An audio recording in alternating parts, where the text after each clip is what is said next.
Hello everyone, welcome back to my channel. Friends, ದಿನ lesson plan ಬಗ್ಗೆ ಮಾತಾಡಿ ಇವತ್ತು ಸ್ವಲ್ಪ ಡಿಫ್ರೆಂಟಾಗಿ ಬಿ ಎಡಲ್ಲಿರುವಂಥ ಎಕ್ಸಾಮ್ಸ್ ಬಗ್ಗೆ ಮಾತಾಡೋಣ. ಲೆಸನ್ ಪ್ಲ್ಯಾನ್ ಬಗ್ಗೆ ನಿಮಗೆಲ್ಲ ಆಲ್ರೆಡಿ ಗೊತ್ತಿರುತ್ತೆ. ನಾನು ಡಿಫ್ರೆಂಟ್ ಸಬ್ಜೆಕ್ಟ್ ಬಗ್ಗೆ ಲೆಸನ್ ಪ್ಲ್ಯಾನ್ ಕೂಡ ಮಾಡಿದ್ದೀನಿ. ಆದರೆ ಬಿ ಎಡಲ್ಲಿ ಎಕ್ಸಾಮ್ಸ್ ಹೇಗಿರುತ್ತೆ ಅಥವಾ ಎಕ್ಸಾಮ್ಸ್ ಬಗ್ಗೆ ಸ್ವಲ್ಪ ಇವತ್ತು ಮಾತಾಡೋಣ.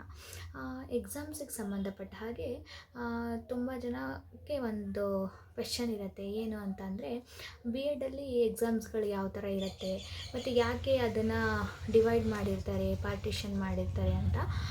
ಯಾಕೆ ಅಂತ ಅಂದರೆ, ಬಿ ಎಡಲ್ಲಿ ಜಾಸ್ತಿ ನಿಮ್ಮ ಸ್ಕಿಲ್ಸ್ಗೆ ಇಂಪಾರ್ಟೆನ್ಸ್ ಕೊಡೋದ್ರಿಂದ ಅಲ್ಲಿ ರೈಟಿಂಗಿಗೆ ಜಾಸ್ತಿ ಇಂಪಾರ್ಟೆನ್ಸ್ ಕೊಡೋದಿಲ್ಲ.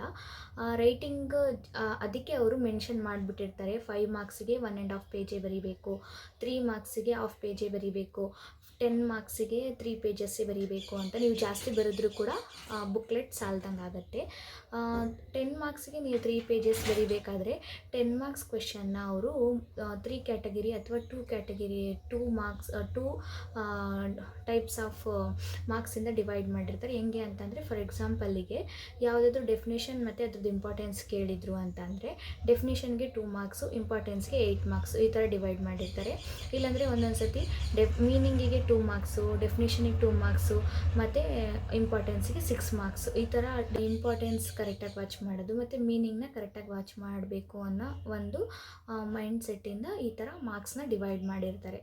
ಮತ್ತು ಬಿ ಎಡಲ್ಲಿ ಜಾಸ್ತಿ ಕ್ವೆಶನ್ಸ್ನ ನೀವು ಅಬ್ಸರ್ವ್ ಮಾಡಿ ನೋಡಿ, ಡೈರೆಕ್ಟ್ ಕ್ವೆಶನ್ ಕೇಳೋದು ತುಂಬ ಕಡಿಮೆ. ಯಾವ ಥರ ಕ್ವೆಶನ್ಸ್ ಇರುತ್ತೆ ಅಂತಂದರೆ, ಬರೀ ಅಪ್ಲೈಡ್ ಕ್ವೆಶನ್ಸ್ನ ಕೇಳಿರ್ತಾರೆ. ಅದು ನಮಗೆ ಆನ್ಸರ್ ಗೊತ್ತಿದ್ರೂ ಕೂಡ ಅದು ಅಪ್ಲೈಡ್ ಕ್ವೆಶನ್ ಆಗಿರೋದ್ರಿಂದ ನಮಗೆ ಒಂದೊಂದು ಸತಿ ಆನ್ಸರ್ ಮಾಡೋದಕ್ಕೆ ಕಷ್ಟ ಆಗುತ್ತೆ. ನಾವು ಏನು ಮಾಡಬೇಕು ಅಂತಂದರೆ, ಅಪ್ಲೈಡ್ ಕ್ವೆಶನ್ ಯಾವ ಥರ ಕೇಳ್ತಾರೆ ಅದಕ್ಕೆ ಅದಕ್ಕೆ ಸಂಬಂಧಪಟ್ಟಂಗೆ ಮತ್ತು ಅದಕ್ಕೂ ನಾವು ಆನ್ಸರ್ ಮಾಡೋ ಥರ ನಾವು ಡಿಫ್ರೆಂಟ್ ಟೈಪ್ಸ್ ಮತ್ತು ಡಿಫ್ರೆಂಟ್ ವೆರೈಟೀಸ್ ಆಫ್ ಕ್ವೆಶನ್ಸ್ನ ನಾವು ಕಲ್ತ್ಕೊಂಡಿರ್ಬೇಕು. ಈಗ ಒಂದೇ ಕ್ವೆಶನ್ನ 3-4 ಥರ ಯಾವ ಥರ ಕೇಳ್ಬೋದು ಅಂತ ನಾವು ಆಲ್ರೆಡಿ ಕಲ್ತ್ಕೊಂಡಿರ್ಬೇಕು. ಮತ್ತು ಬೇರೆ ಪ್ರೀವಿಯಸ್ ಕ್ವೆಶನ್ ಪೇಪರ್ನ ನೋಡಿದ್ರೆ ನಮಗೆ ಅದು ಐಡಿಯಾಸ್ ಕೂಡ ಬರುತ್ತೆ.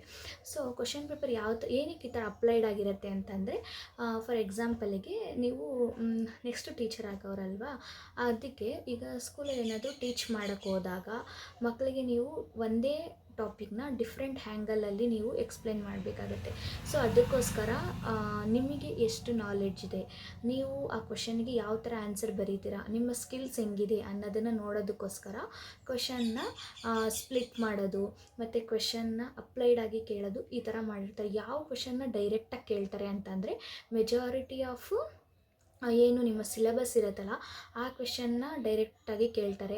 ಅದು ಬಿಟ್ಟು ಮೆಥಡಾಲಜಿ ಏನಿರುತ್ತೆ, ಫಾರ್ ಎಕ್ಸಾಂಪಲ್ಗೆ ಸೋಷಿಯಲ್ ಸೈನ್ಸ್ ಆಗಿರಬಹುದು, ಆಮೇಲೆ ಇದು ಮ್ಯಾಥಮೆಟಿಕ್ಸ್ ಆಗಿರ್ಬೋದು, ಈ ಥರ ಸೈನ್ಸ್ ಆಗಿರ್ಬೋದು, ಈ ಥರ ಯಾವುದೆಲ್ಲ ನಿಮಗೆ ಮೆಥಡಾಲಜಿ ಇರುತ್ತೆ ಅದನ್ನು ಅವರು ಜಾಸ್ತಿ ಅಪ್ಲೈಡಾಗಿ ಕೇಳಿರ್ತಾರೆ.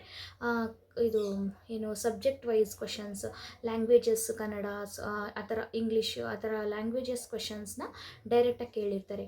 ಮತ್ತು ಸೋಷಲಲ್ಲೂ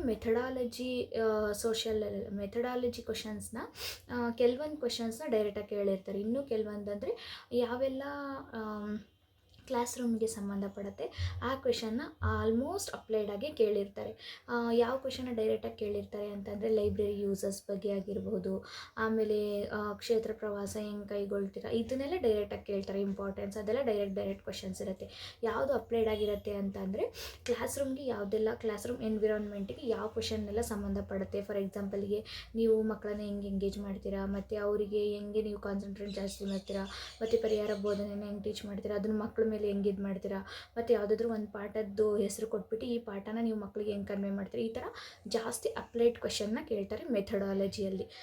ಸಬ್ಜೆಕ್ಟಲ್ಲಿ ಲ್ಯಾಂಗ್ವೇಜ್ ಸಬ್ಜೆಕ್ಟಲ್ಲಿ ಅಷ್ಟೊಂದು ಅಪ್ಲೈಡಾಗಿ ಕೇಳೋಕ್ಕಾಗಲ್ಲ. ಸೊ ಅದಕ್ಕೋಸ್ಕರ ಮೆಥಡಾಲಜಿಯಲ್ಲಿ ಅಪ್ಲೈಡ್ ಕ್ವೆಶನ್ಸ್ನ ಜಾಸ್ತಿ ಕೇಳ್ತಾರೆ. ತುಂಬ ಜನಕ್ಕೆ ಕ್ವೆಶನ್ ಪೇಪರ್ ನೋಡಿದ ತಕ್ಷಣ ಅನಿಸ್ಬೋದು, ಏನಕ್ಕೆ ಇಷ್ಟು ಅಪ್ಲೈಡ್ ಆಗಿದೆ, ತುಂಬ ಟಫ್ ಇದೆ ಕ್ವೆಶನ್ ಪೇಪರ್, ಕ್ವೆಶನ್ ಪೇಪರ್ಗಿಂತ ಈ ಸತಿ ತುಂಬ ಟಫ್ ಇದೆ, ಮತ್ತು ಏನು ಅರ್ಥನೇ ಆಗಲ್ಲ ಕ್ವೆಶನ್ಸು ಅಂತ ಅಂದ್ಕೊಂಡಿರ್ತಾರೆ. ಅದು ಯಾಕೆ ಅಂತಂದರೆ, ಒಂದೇ ಕ್ವೆಶನ್ನ ನೀವು 2-3 ಹ್ಯಾಂಗಲಲ್ಲಿ ಓದ್ಕೊಂಡಿರಬೇಕು, ಮತ್ತು ಒಂದೇ ಕ್ವೆಶನ್ಗೆ 2-3 ಅರ್ಥ ಕೂಡ ಇರುತ್ತೆ, ಆನ್ಸರ್ ಸಿಮಿಲರ್ ಇರುತ್ತೆ, ಸೇಮ್ ಇರುತ್ತೆ. ಅದಕ್ಕೋಸ್ಕರ ನೀವೇನು ಮಾಡಬೇಕಂತಂದರೆ, ಒಂದೇ ಕ್ವೆಶನ್ನ ಡಿಫ್ರೆಂಟ್ ಆ್ಯಂಗಲಲ್ಲಿ ಓದ್ಕೊಂಡಿರಬೇಕು. ಮೆಥಡಾಲಜಿಯಲ್ಲಿ ಮಾತ್ರ ಈ ಥರ ನಡೆಯೋದು. ಲ್ಯಾಂಗ್ವೇಜಲ್ಲಿ ಆಲ್ಮೋಸ್ಟ್ ಸೇಮ್ ಇರುತ್ತೆ ಕ್ವೆಶನ್ಸು.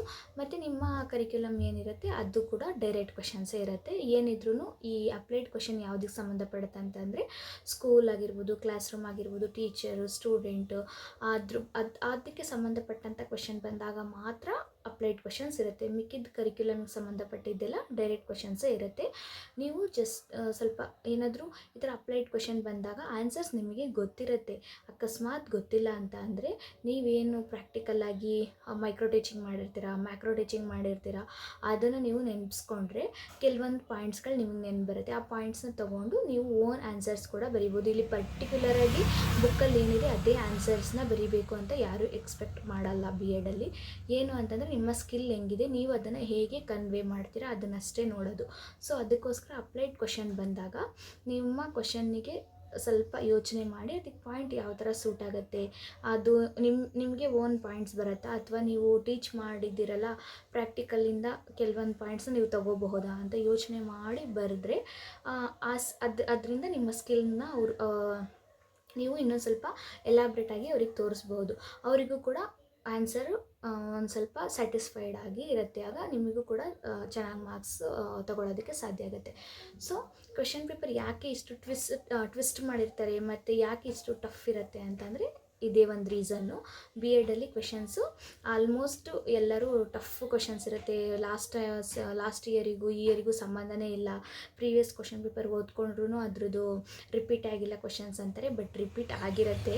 ಅದನ್ನು ಅಪ್ಲೈಡ್ ಆಗಿ ಕೇಳಿರ್ತಾರೆ. ಅದನ್ನು ನಾವು ಈಗ ಒಂದೇ ಕ್ವೆಶನ್ಗೆ ಆನ್ಸರ್ ಸೇಮ್ ಇರುತ್ತಲ್ವ, ಆ ಕ್ವೆಶನ್ ಒಂದೊಂದು ಕ್ವೆಶನ್ ಪೇಪರಲ್ಲಿ ಯಾವ ಥರ ಕ್ವೆಶನ್ ಕೇಳಿದ್ದಾರೆ ಅಂತ ನಾವು ಕ್ವೆಶನ್ನ ಬರ್ಕೋಬೇಕು. ಒಂದು ಕ್ವೆಶನ್ನ ಇನ್ನೊಂದು ಕ್ವೆಶನ್ ಪೇಪರಲ್ಲಿ ಇನ್ನೊಂದು ಥರ ಕೇಳಿರ್ತಾರೆ, ಇನ್ನು ಮತ್ತೊಂದು ಕ್ವೆಶನಲ್ಲಿ ಬೇರೆ ಥರ ಕೇಳಿರ್ತಾರೆ. ಅದನ್ನು ನಾವು ಬರ್ಕೊಂಡು ಪ್ರಿಪೇರ್ ಮಾಡಿದ್ರೆ ಆ ಕ್ವೆಶನ್ಸ್ ಯಾವ ಥರನಾದರೂ ಕ್ವೆಶನ್ ಕೇಳಿ ಆನ್ಸರನ್ನು ನಾವು ಬರಿಬೋದು.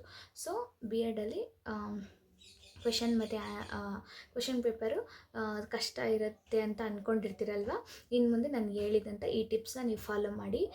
ಏನು ಅಂತಂದರೆ ಕ್ವೆಶನ್ಸ್ನ ಬೇರೆ ಬೇರೆ ಥರ ಬರ್ಕೊಳ್ಳಿ. ಒಂದೇ ಕ್ವೆಶನ್ಗೆ ಡಿಫ್ರೆಂಟ್ ಮೀನಿಂಗ್ಸ್ನ ತಿಳ್ಕೊಂಡು ಅದಕ್ಕೆ ಆನ್ಸರ್ಸ್ನ ಹುಡ್ಕೋಕ್ಕೆ ಟ್ರೈ ಮಾಡಿ. ಹಂಗೂ ನಿಮಗೆ ಆನ್ಸರ್ ಸಿಕ್ಕಿಲ್ಲ ಅಂದರೆ ನೀವು ಪ್ರಾಕ್ಟಿಕಲ್ ಮಾಡಿರ್ತೀರಲ್ಲ ಅದನ್ನು ಥಿಂಕ್ ಮಾಡಿ ಅದಕ್ಕೆ ರಿಲೇಟೆಡ್ ಆಗಿರೋ ಆನ್ಸರ್ಸ್ನ ಬರೀರಿ. ಪರ್ಟಿಕ್ಯುಲರ್ ಆನ್ಸರೇ ಬೇಕಂತ ಏನೂ ಇಲ್ಲ. ಇನ್ನೊಂದು ಸತಿ ಹೇಳ್ತಾ ಇದ್ದೀನಿ, ಜಸ್ಟ್ ಅಲ್ಲಿಂದ ನೀವು ಏನು ಸ್ಕಿಲ್ನ ಕಲ್ತಿದ್ದೀರಾ ಅದನ್ನು ಮಕ್ಕಳಿಗೆ ಹೇಗೆ ಕನ್ವೆ ಮಾಡ್ತೀರಾ ಅನ್ನೋದನ್ನು ಅಷ್ಟೇ ನೀವು ಬರೆದ್ರೆ ಸಾಕಾಗತ್ತೆ. ಸೊ ಕ್ವೆಶನ್ ಪೇಪರು ಇನ್ನು ಮುಂದೆ ನಿಮಗೂ ಕೂಡ ಟಫ್ ಆಗಿಲ್ದಂಗೆ ಈಸಿಯಾಗಿ ಅದನ್ನು ಅರ್ಥ ಮಾಡ್ಕೊಳ್ಳಿ ಅಂತ ಹೇಳ್ತಾ ಈ ವಿಡಿಯೋ ಹೆಲ್ಪ್ಫುಲ್ ಆಗಿದೆ ಅಂತ ನಾನು ಅನ್ಕೋತೀನಿ. Thank you. ನೆಕ್ಸ್ಟ್ ವಿಡಿಯೋಲಿ ಸಿಗ್ತೀನಿ. ಬಾಯ್.